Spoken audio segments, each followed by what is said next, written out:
ரொம்ப நன்றி சார். எதுக்கு நன்றின்னா, நான் வந்து எனக்கு வாய்ப்பு கொடுத்தது அது அதெல்லாத்தையும் தாண்டி ஒரு நன்றி சொல்ல விரும்புகிறேன். ஏன்னா ஒரு சாதாரண மனுஷனோட வாழ்க்கையை படம் எடுக்கிறதுக்கு என்ன இருக்குது அப்படின்ற ஒரு கேள்வி இருக்குல்ல, அது ரொம்ப, அதாவது நீங்கள் சொல்கிற மாதிரி அது முழுசாக அப்படியே என்னால் ஏற்றுக்க முடியல. ஏன்னா ஒரு சாதாரண மனுஷன்ன்றது நிறைய கதைகள் இருக்குது. ஆனால் இந்த கதையை சொன்னது இருக்குல்ல, இந்த கதையை சொன்ன விதம் இருக்குல்ல, அது ரொம்ப முக்கியமாக நான் பார்க்குறேன். ஏன்னா நான் வந்து அந்த கதை கேட்டோடனே எங்கள் அப்பாவோட சட்டை வாசனை அடிச்சது எனக்கு.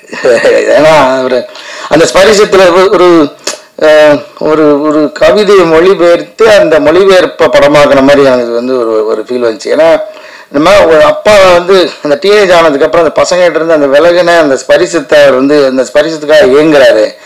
ஆனால் அதுக்காக எந்த காரணமும் கிடையாது, இவருக்கு அதுக்கு எந்த காரணமும் இல்லாமல் இருக்காரு. ஸோ இப்படி அந்த கதாபாத்திரத்தோட தன்மையை சொன்னது இருக்குல்ல சார், அது வந்து சொல்கிற போது எனக்கு ஓகே, அதை வந்து நீங்கள் அந்த ஸ்க்ரீனில் கொண்டு வந்தது தான் சார். அதுக்காக முதல்ல நன்றி சார் உங்களுக்கு. இந்த மாதிரி படமும் எடுங்க சார். நீங்கள் ஹிஸ்டாரிக்கல் படம் எடுக்க போகிறீங்கன்னு கேள்விப்பட்டேன். அடுத்தது அதையும் எடுங்க. நடுவில் இப்படி படமும் நீங்கள் கண்டிப்பாக எடுக்கணும் சார். ஏன்னா இது மாதிரியான படம் நமக்கு ரொம்ப முக்கியம் சார். நம்ம எப்போ பார்த்தாலும் மலையாள படங்கள்லாம் சொல்லிக்கிட்டே நம்ம ஏற்படுத்திக்கிட்டே இருக்காங்க. மலையாள படங்கள் மாதிரி நம்ம படம் வரலன்னு கோச்சிக்காரங்க சொல்லி சும்மா ஒட்டு மொத்தமாக சொல்லலை. நிறைய அப்படி ஒரு பொதுவான வதந்தி ஒன்று இருக்கிறேன், இல்லைன்னு சொல்லலை. நான் மட்டுமா சொல்கிறது, இண்டஸ்ட்ரி ஃபுல்லாக எல்லாருமே சொல்லிட்டு இருக்காங்க. இப்போ ஒரு மலையாள படம் வந்திருக்கு பார்த்தியா, சரி இருக்கட்டும், அங்கே எல்லா படத்தையும் நீங்கள் பார்க்குறீங்களா அப்படின்னு வந்து அதை கேட்பேன்.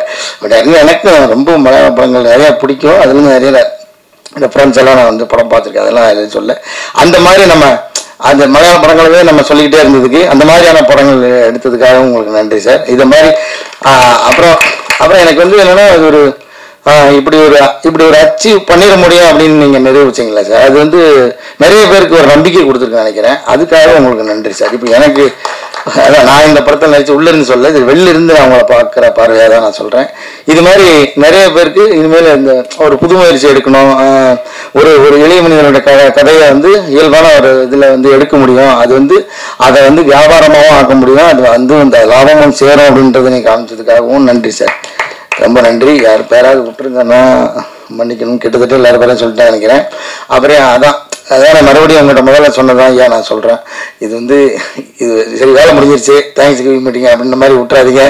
தொடர்ந்து இதை இன்னமும் கொஞ்சம் தூக்கி கொண்டு போவீங்கன்னு நினைக்கிறேன். ஏன்னா இந்த படம் நாங்கள் எதிர்பாராத ஹைட்டுக்கு போனதுக்கு காரணமே வந்து முதல் காரணம் நீங்கள் தான். அதுக்கப்புறம் அது மக்கள்கிட்ட போய் சேர்ந்தது, மக்கள் வந்து ஆதரவு தான் அந்த மக்கள்கிட்ட கொண்டு போய் சேர்த்தது நீங்கள் தான்.